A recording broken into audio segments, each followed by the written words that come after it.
In November 2016, we headed to New Zealand to embark on a 6-month road trip around both the North and South Island. We shipped our 2012 Jeep Wrangler Arctic retrofitted for overlanding across the globe from Toronto to Auckland. We had no set plans, no agenda, and little knowledge of the country that we were about to spend half the year living in and would eventually cover over 10,000 kilometers of in our little ice blue Jeep that the 5 of us called home. We wanted adventure, and New Zealand gave it to us. Come along with us while we live out of our backpacks in our Jeep as we explore a new country full of unexpected adventures and breathtaking scenery around every corner.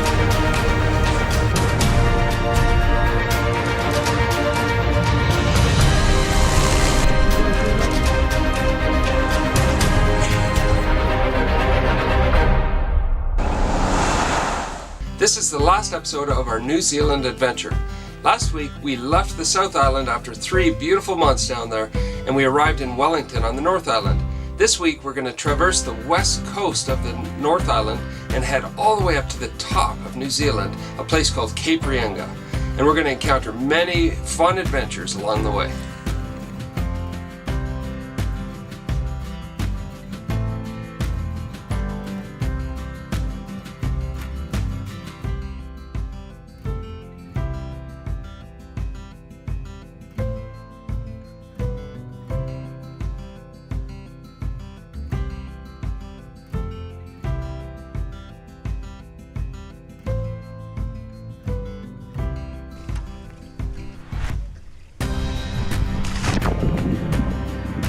After a wonderful stay in Whanganui, we headed to the west coast to a place called Taranaki.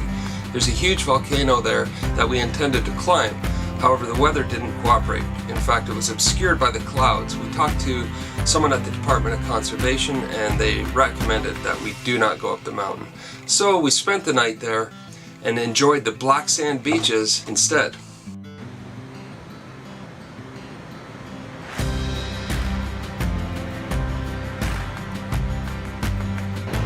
We drove all the way out to the Taranaki region today with the plan of hiking Mount Taranaki, which is normally over there, and you'd see a big mountain peak, a big huge peak, but the weather's not cooperating, and the next couple of days is supposed to be clouded over completely.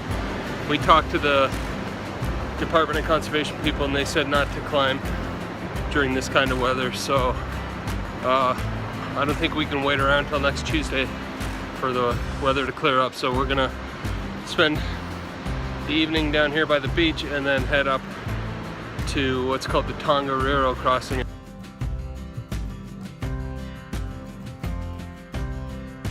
After a nice stay in Taranaki, we headed up the west coast. Our intention was to head out to a place called the Tongariro region, which is another volcanic area. But along the way, just like everywhere in New Zealand, you have to keep your eyes open. There's all these little hidden gems that might not be in the tourist magazines or listed anywhere, but if you keep your eyes open, you'll see some amazing places. We were driving north and we saw a little sign that said 3 Sisters, 4 kilometers that way. So we just followed the sign and we ended up right on the edge of the ocean. We did a little hike.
After a beautiful hike along the ocean, we next headed over to a place called Tongariro, or Tongariro National Park.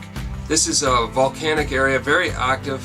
In fact, it erupted back in 2007, and we set up camp at the base of the volcano, which was a little bit out of our comfort zone. But it was a beautiful area, and we ended up doing a wonderful hike to a waterfall.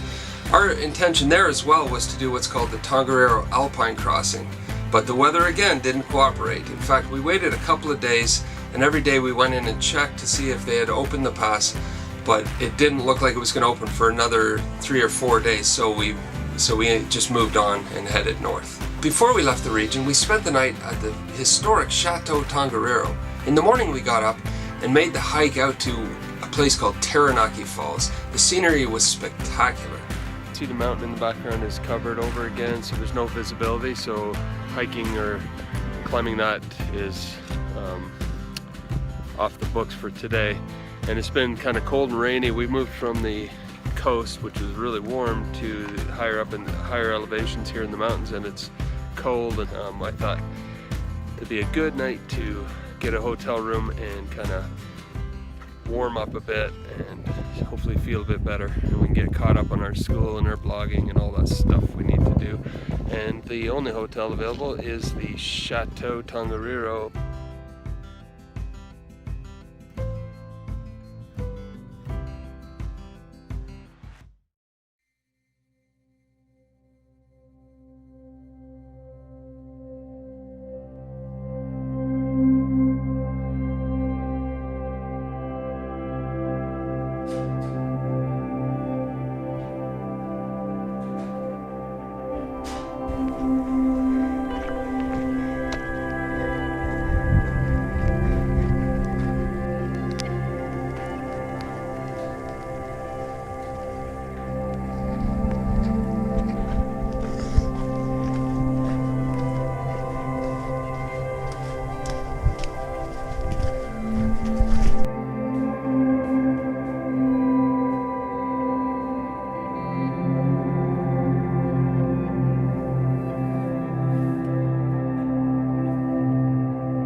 After that wonderful hike, we headed north to a place called Raglan, which is on the west coast. This is a famous surfing town, and we set up camp right alongside the ocean. We got our boards waxed up and we hit the beach.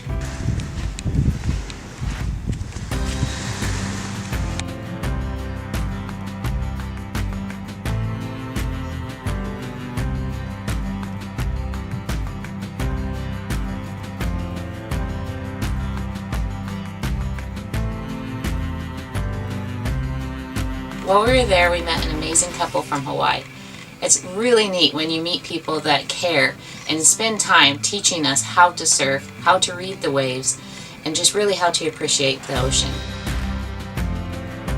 After a couple of awesome days surfing in Raglan, we then drove across the country to the east coast, back to our favorite beach, Papamoa, in Tauranga, and we spent a couple of days surfing on the east coast waves.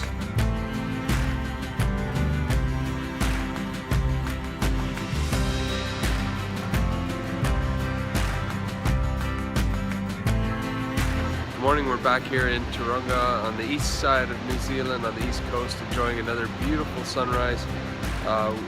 Fortunate enough to be able to set up our camp right here on the beach, and we look forward to hopefully getting out there and doing some surfing today with the kids.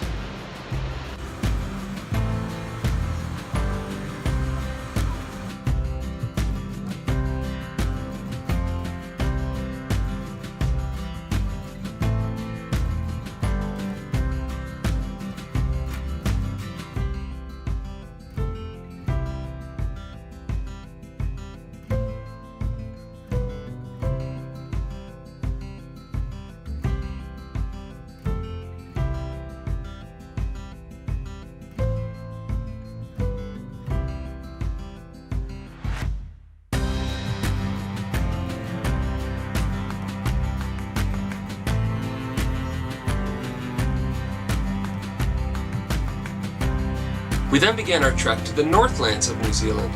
Our first stop along the way was a place called Orrery Point, south of Auckland.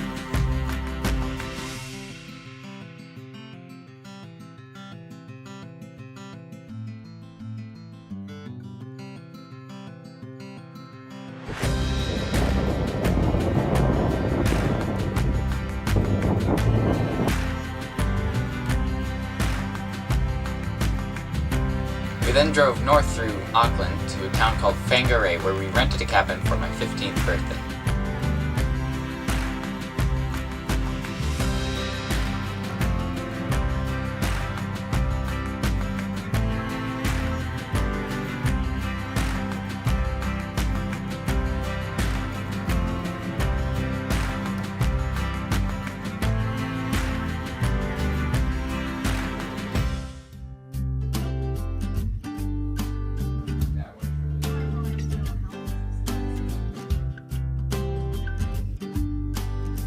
Next, we drove to the west coast to Ahipara. This is another famous surfing beach. We spent a couple of weeks there because the surf was so amazing.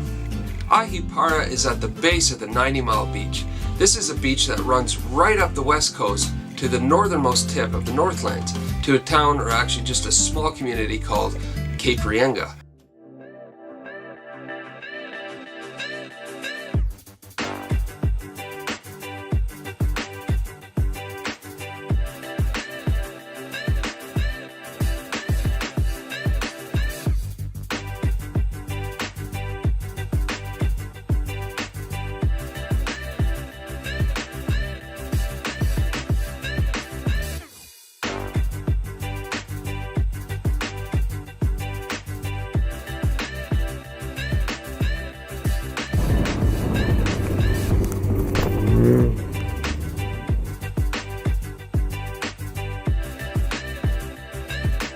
The 90-mile beach is an amazing place. When the tide's out, 2 hours before the tide goes out and 2 hours after it comes in, you can actually drive your vehicle all the way up.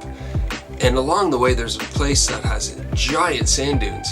And you can rent sandboards there and have a lot of fun racing down the sand dunes.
After the giant sand dunes, we headed north to the very tip of New Zealand, a place called Cape Reinga. This is where two oceans meet.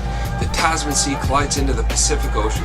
It's amazing to stand on those cliffs and overlook the area where the waves are churning as these two oceans meet.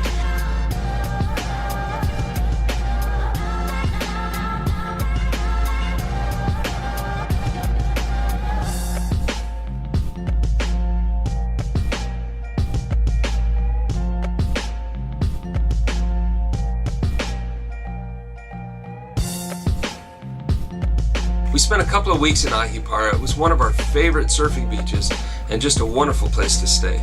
This is actually where we started filming the episodes of the Epic Family Road Trip. So if you look at episode 1, 2, 3, and 4, you'll catch the rest of our New Zealand adventure if you haven't already seen it. In those episodes, we go diving in the Poor Knights Islands, we go mountain biking in Rotorua. After a wonderful time in Rotorua, we headed back to Auckland to prepare and ship our Jeep back to Canada. The trip was winding down, but we had one more adventure to do, and that was to go sailing in Auckland. That was an awesome experience as well. Make sure you watch episode 1, 2, 3, and 4 to catch those fun and exciting adventures. Also, make sure you join us next week because we're now back in Canada and we're heading to the east coast of Canada to the Maritime Provinces. As always, thank you for following along. Thank you for being a subscriber to our channel. And in the meantime, we'll see you down the road.